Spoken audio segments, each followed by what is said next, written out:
Bismillahirrahmanirrahim. Assalamualaikum warahmatullahi wabarakatuh. Hamdan wa syukran lillah wa sallallahu ala rasulillah, amma ba'd. Puji syukur kita panjatkan kehadirat Allah Subhanahu wa taala yang telah memberikan kita nikmat, dan salawat serta salam kita curahkan kepada Nabi Allah Muhammad sallallahu alaihi wasallam. Kenalkan, nama saya Farida dengan NIM 23208861080047, mahasiswa pasca sarjana pendidikan agama Islam pada Institut Agama Islam Negeri Parepare. Pada video pembelajaran kali ini saya akan membahas tentang media pembelajaran. Tujuan video ini dibuat ialah untuk memenuhi tugas mata kuliah Desain dan Produksi Media Pembelajaran PAI dengan dosen pengampu Bapak Dr. Usman SAG MAG.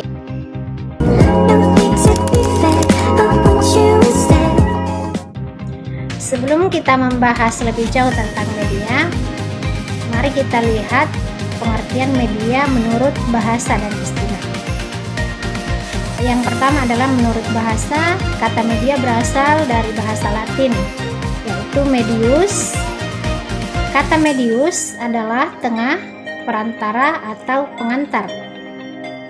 Sedangkan di dalam bahasa Arab, media diartikan sebagai wasalah, yang artinya perantara atau pengantar pesan dari pengirim kepada penerima pesan. Sedangkan menurut istilah yang dikemukakan oleh Gerlach dan Eli, secara garis besar media adalah meliputi manusia, materi, ataupun kejadian yang membangun kondisi yang membuat siswa mampu memperoleh pengetahuan, keterampilan, ataupun sikap. Dalam pengertian ini, guru, buku teks, dan lingkungan sekolah juga merupakan media. Lebih khusus, media sering diartikan sebagai alat-alat grafis, fotografis, alat elektronik yang tujuannya adalah untuk menangkap, memproses, dan menyusun kembali informasi visual atau verbal. Pembahasan selanjutnya adalah kita akan bahas tentang fungsi media. Apa saja fungsi media di dalam pembelajaran? Setidaknya di sini saya akan bahas ada 7 fungsi media dalam proses pembelajaran. Yang pertama adalah memperbesar objek yang sangat kecil dan tidak kasat mata menjadi lebih besar. Yang kedua, menyajikan benda atau peristiwa yang terletak jauh dari siswa ke hadapan siswa.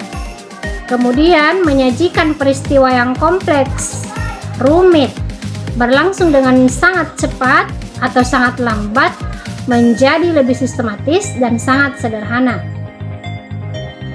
Selanjutnya, menampung sejumlah besar siswa untuk mempelajari materi pelajaran dalam waktu yang sama.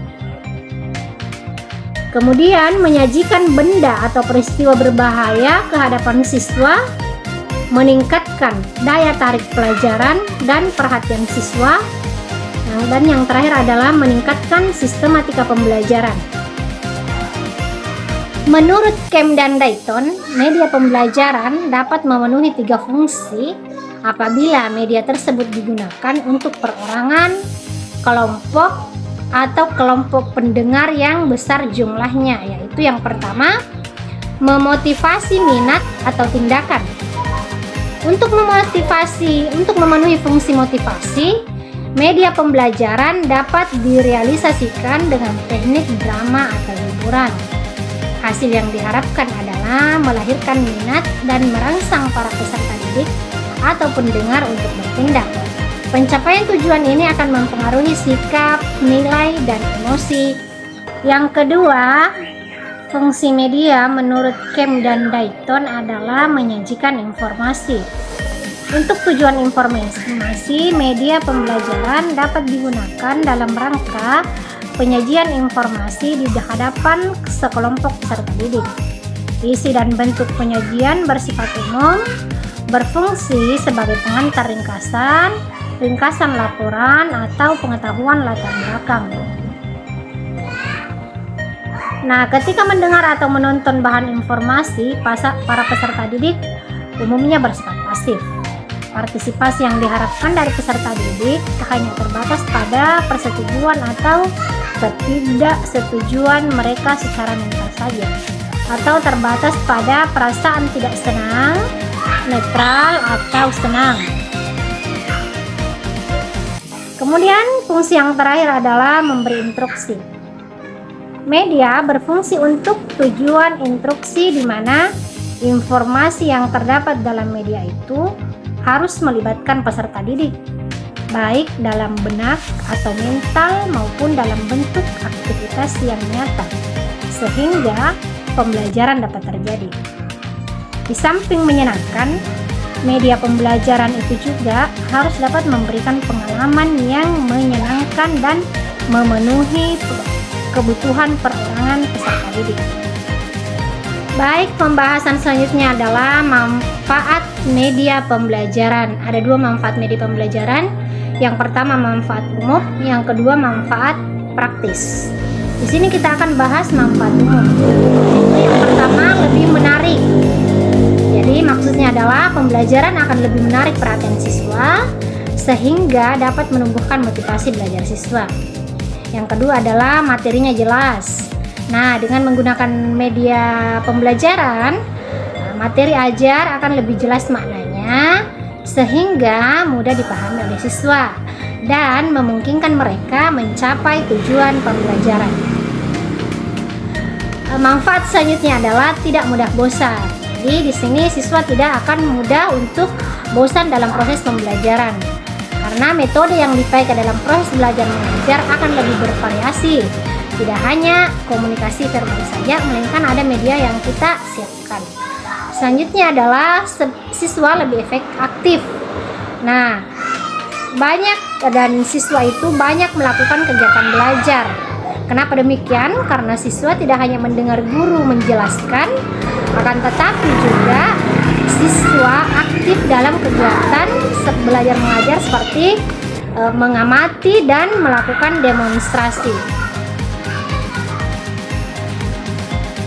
Baik, kita akan bahas lagi tentang manfaat praktis dari media itu sendiri.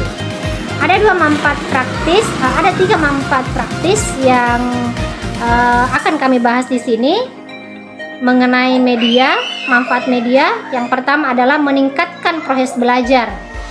Nah, dengan penggunaan media dapat memperjelas penyampaian pesan dan informasi sehingga meningkatkan hasil dan proses belajar siswa. Kemudian memotivasi siswa. Jadi dengan menggunakan media, siswa dapat termotivasi karena media pembelajaran dapat meningkatkan dan mengarahkan perhatian siswa sehingga dapat menimbulkan motivasi belajar, interaksi langsung antara siswa dan lingkungannya. Yang terakhir adalah merangsang kepekaan.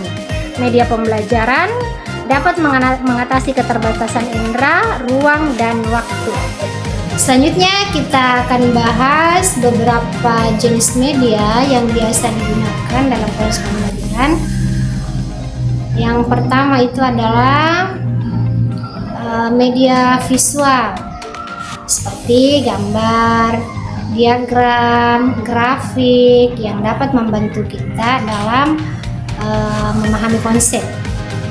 Yang kedua, media audio seperti rekaman suara, lagu, atau podcast yang memperkaya pengalaman belajar. Yang ketiga, media audio visual, yaitu kombinasi antara elemen visual dan audio seperti video pembelajaran. Selanjutnya, media teks berupa buku, artikel, atau dokumen yang menyajikan informasi secara tertulis. Yang kelima, media interaktif seperti permainan komputer, simulasi, atau aplikasi yang memungkinkan interaksi langsung dengan materi pembelajaran. Yang keenam, media digital. Media ini menggunakan teknologi digital seperti teknologi komputer, tablet, ataupun smartphone yang sangat tren digunakan oleh guru pada zaman sekarang ini. Gunanya untuk apa? Yaitu untuk menyajikan materi pembelajaran. Yang terakhir adalah media realia, yaitu media yang menggunakan benda nyata atau contoh fisik untuk memperjelas konsep seperti model atau artefak. Baik, dari beberapa penjelasan tadi dapat disampaikan bahwa media adalah alat bantu maupun perantara yang dapat digunakan untuk menyampaikan pesan dari sumber ke penerima yang bertujuan untuk menciptakan komunikasi yang efektif dan efisien. Media juga erat kaitannya dengan proses pembelajaran. Media pembelajaran meliputi alat yang secara fisik digunakan untuk menyampaikan isi materi pelajaran. Segala sesuatu, baik itu alat maupun teknik yang dapat menyalurkan pesan berisi materi ajar dari sumber yaitu guru kepada penerima yang tidak lain adalah siswa, dengan harapan mampu merangsang perasaan, perhatian, pikiran, dan menimbulkan minat belajar juga merupakan media. Baik, sekian dulu materi terkait media yang sempat saya sampaikan. Semoga bermanfaat untuk kita semua. Billahi taufiq wa da'wati wal irsyad. Wassalamualaikum warahmatullahi wabarakatuh. Mohon maaf, saya bertanya dulu Pak Moderator, tadi yang disampaikan oleh Pak Irwan Hidayat itu sampai di mana ya? Karena ini tadi lagi habis kuota, jaringan wifi ternyata jelek, jadi baru mengisi kuota lagi. Penjelasan tentang media. Nah, jadi selanjutnya kita menjelaskan tentang apa sih itu tentang pengembangan. Bagian C, Bu, tentang pengembangan. Baik itu pengertian pengembangan, konsep dasar pengembangan. Nah, nanti langkah-langkah pembelajaran nanti dia sampaikan Ibu Nur Amelia. Silakan, Bu.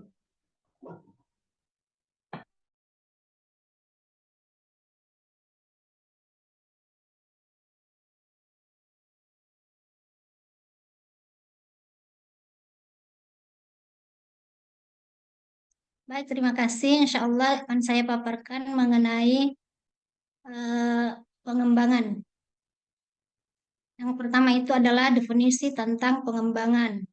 Jadi pengembangan itu merupakan suatu proses yang harus dilalui di dalam pembuatan suatu produk, baik produk yang berbentuk software atau perangkat lunak dan ataupun produk yang berbentuk hardware atau perangkat keras, seperti buku, alat bantu pembelajaran, modul, dan lain-lain sebagainya. Dalam hal ini, Barbara Basils dan Rita mengemukakan bahwa pengembangan adalah proses penerjemahan spesifikasi desain ke dalam bentuk fisik. Pendapat ini menekankan bahwa dalam pengembangan membutuhkan suatu proses yang diawali dengan mendesain produk yang akan dibuat sebagai acuan dalam melakukan pengembangan. Proses ini merupakan tahapan-tahapan sistematis yang berpedoman pada suatu kaidah dan teori ilmu pengetahuan untuk menghasilkan suatu produk. Sedangkan menurut Board dan Gill, pengembangan merupakan suatu proses yang dipakai untuk mengembangkan dan memvalidasi produk penelitian. Berdasarkan dari definisi di atas, pengembangan dapat disimpulkan adalah suatu proses penerjemahan sebuah desain dengan berpedoman pada kaidah-kaidah ilmu pengetahuan untuk memberikan nilai tambah terhadap suatu produk yang telah ada maupun produk baru yang dirancang agar bermanfaat sesuai dengan kebutuhan yang ada.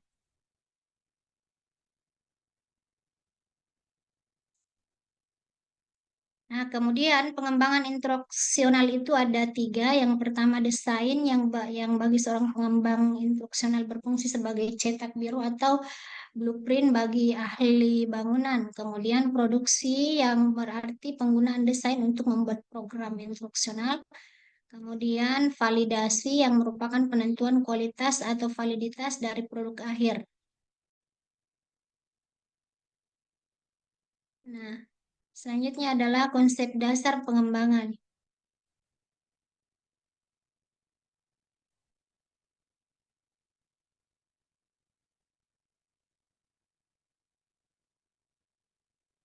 Perlu diketahui terlebih dahulu mengapa istilah pembelajaran disebut sebagai pembelajaran.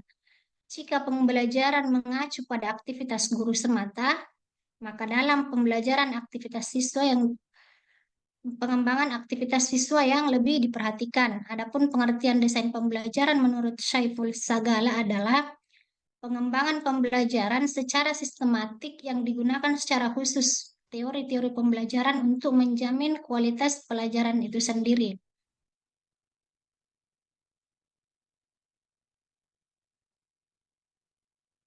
Selain itu, penyusunan perencanaan pembelajaran harus sesuai dengan kurikulum yang digunakan.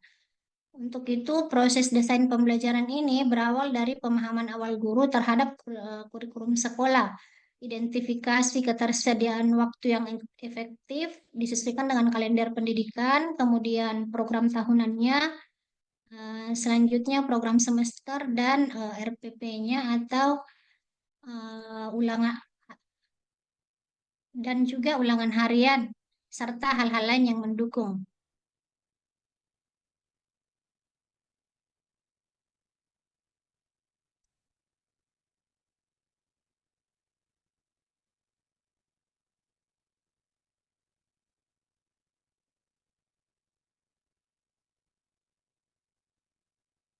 Baik,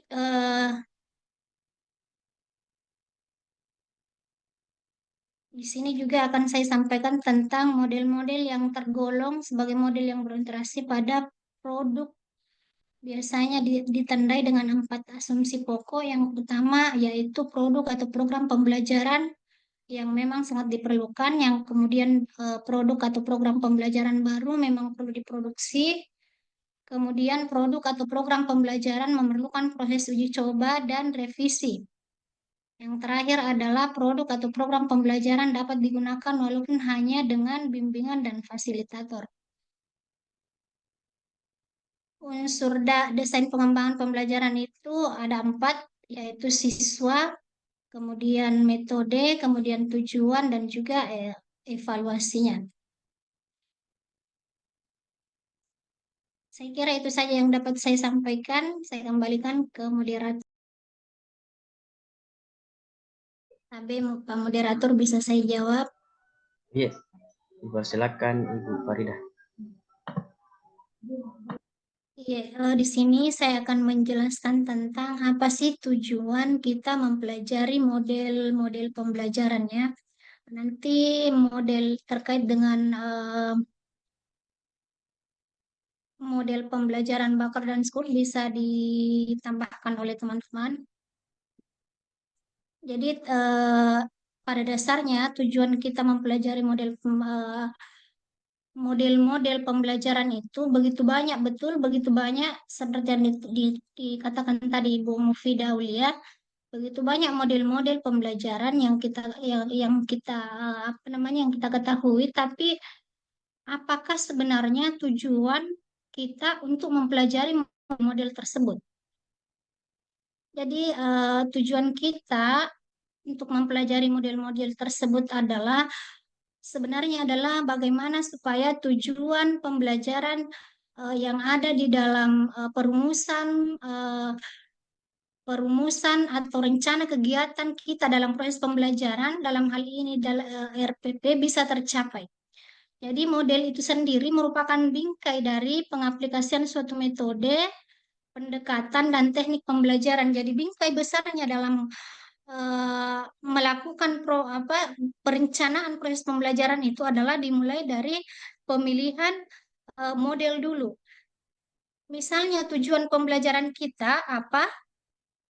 Maka misalnya tujuan pembelajaran kita adalah siswa dapat mengetahui penyebab banjir misalnya ya.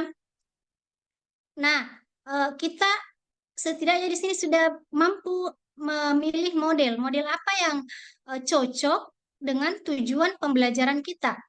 Jadi tentu saja dalam mengangkat dalam tujuan pembelajaran ini bisa kita gunakan model discovery learning misalnya ya, karena setelah penentuan model pembelajaran itu maka di situ kita tentukan lagi metodenya. Jadi kalau pertanyaannya Ibu, apa itu model pembelajaran? Selama ini selalu dibahas, tapi kita tidak mengerti apa sebenarnya tujuannya seperti itu. Jadi model itu merupakan bingkai besarnya ya, yang harus ada dalam perencanaan RPP kita, apakah itu modul ajar atau RPP. Kenapa seperti itu? Karena dalam modul itu terdapat sintaks, ya, sintaks yang dalam hal ini mulai dari kegiatan awal model yang akan kita gunakan sampai tahap akhir. Nah, itulah model sintaks model pembelajaran kita. Nah, ini yang kita sesuaikan dengan media apa yang cocok. Misalnya, saya mengangkat model discovery learning. Ya, model discovery learning ini tentang misalnya siswa dapat mengetahui penyebab banjir lah misalnya. Ah, di dalam discovery learning ini sintaknya kan yang pertama itu siswa mencari sendiri pengetahuannya. Yang pertama itu adalah jadi siswa diberikan stimulus ya, stimulus bagaimana supaya siswa tersebut bisa berpikir, oh apa sih penyebabnya banjir itu maksudnya diberikan dulu stimulus atau ditampilkan dulu dalam video, misalnya ditampilkan, oh ini ada gambar video tentang banjir yang kejadiannya di sini misalnya ya. Kemudian setelah itu diidentifikasi masalahnya. Siswa diminta untuk mengidentifikasi masalah. Sebenarnya masalah apa sebabnya banjir tersebut bisa terjadi. Jadi siswa sendiri yang diminta untuk itu, karena tujuan discovery learning itu adalah untuk memberikan kepada siswa mencari tahu, memberikan kesempatan kepada siswa untuk mencari tahu sendiri pengalamannya. Seperti itu. Jadi atau untuk mencari tahu sendiri materi yang disajikan oleh guru. Selanjutnya dalam sintaks discovery learning itu ada pengumpulan data. Jadi di siswa diminta untuk mengumpulkan data-data yang diperlukan. Kemudian selanjutnya diolah data dan pembuktian. Jadi saya kira seperti itu tentang model pembelajaran, tentang pengertian model ya. Jadi model itu adalah sesungguhnya merupakan bingkai besar dari suatu perencanaan proses pembelajaran. Nanti di situ kita tentukan apa metodenya, apakah kita menggunakan metode diskusi. Jadi otomatis kita melakukan kolaboratif dengan teman-teman yang lainnya, kita lakukan metode diskusi. Kemudian media apa yang digunakan itu tadi, misalnya media video yang digunakan. Jadi seperti itu. Saya kira mudah-mudahan bisa dipahami Bu Mufidah Aulia.